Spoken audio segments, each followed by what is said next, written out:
Your unplanned routine is the fastest way to fail JEE exam. Is your mindset strong enough to survive JEE? Because JEE preparation is not about one day preparation. It's a big marathon, right? It's not a sprint of very short duration. Do you have the right mentor and coaching, or are you during your JEE attempt? क्या आपके पास एक सही guidance है? Is your JEE preparation failing because of your book selection, right? Or because of wrong books? Foundation ruining your JEE attempt. क्या आपका weak foundation आपके JEE attempt को खराब कर रहा है? I'm Anuj Mishra from IIT Kanpur. I hope you're enjoying all these videos.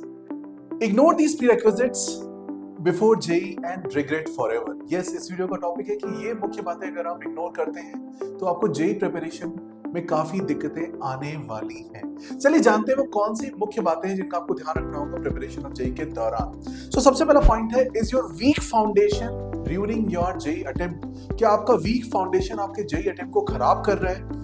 इसको समझने के लिए आपको देखना होगा कि आपने 9th और 10th में जो पढ़ा है वो किस तरीके से 11th में लिंक होता है, क्या उसकी रिक्वायरमेंट होती है, कैसे वो चीजें यहाँ पे आके इंटरवीन करती हैं, right?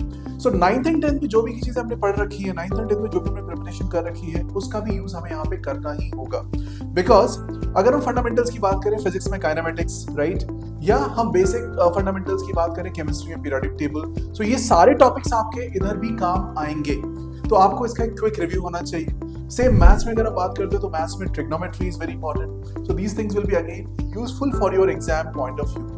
So please ensure that you are taking good care of these topics and you are understanding these things in a better way.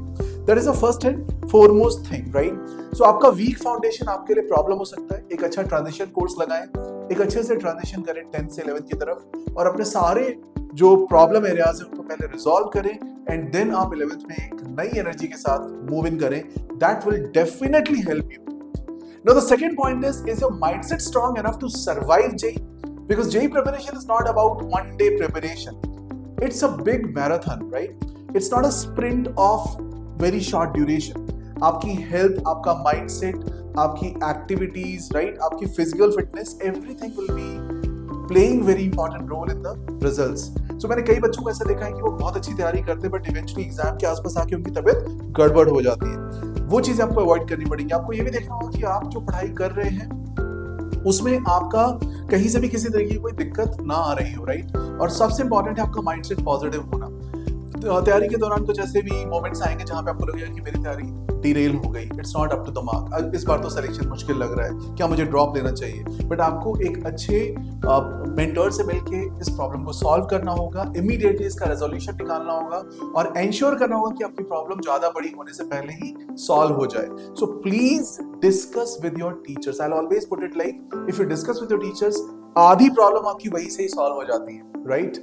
Now coming to the third important point, which is again very important, do you have the right mentor and coaching, or are you ruining your JEE attempt? क्या आपके पास एक सही guidance है? जैसे मैंने बोला कि आपको टीचर की जरूरत पड़ेगी, एक अच्छी कोचिंग की आवश्यकता पड़ेगी, तो क्या आपके पास वास्तव में एक अच्छा गाइडेंस है?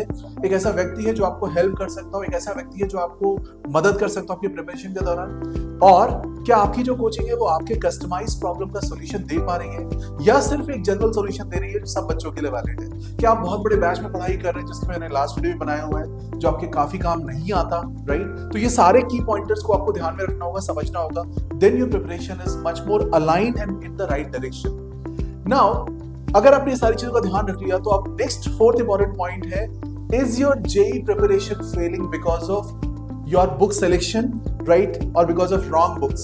सो कई बार मैंने देखा कि बच्चे पूछते सर कौन सी बुक्स पढ़नी चाहिए, मुझे ये बुक पढ़नी चाहिए या ये बुक पढ़नी चाहिए? तो क्या होता है कि हर एक एग्जाम की तैयारी के लिए एक रेफरेंस बुक्स होती हैं, एक क्राइटेरिया होता है कि ये बुक्स अगर आप पढ़ते हो तो आपका कंटेंट अच्छा होगा, आपकी प्रिपरेशन अच्छी होगी।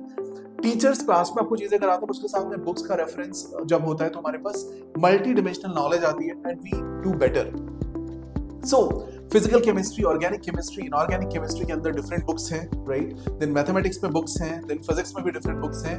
आई will recommend a separate section for books जहां पे मैं बात करूंगा, बुक्स पे वीडियोस बनाऊंगा। बट अभी के लिए मैं आपको बस इतना बोलना चाहूंगा कि आप जो भी रेफरेंस बुक्स ट्राई कर रहे हैं उनको ये एश्योर करें कि उनका जो कंटेंट है वो अलाइंड है JEE रिक्वायरमेंट से, और उसका सबसे अच्छा प्रूफ होता है कि आप चेक करो कि एडवांस में, मेंस में या नीट में कैसे पेपर्स आप लिखने वाले हो, क्या वो बुक उसको कैटर कर रही है। So rather than just purchasing books and books, lot of books, that will not solve purpose. Try to understand. You have to take limited number of books and resources so that you can study them well, right? For example, Peter Sykes is a book which is required. For example, like there are different other books which are required, right? So those books you can purchase, but it is not required that you purchase all the books. Is it clear?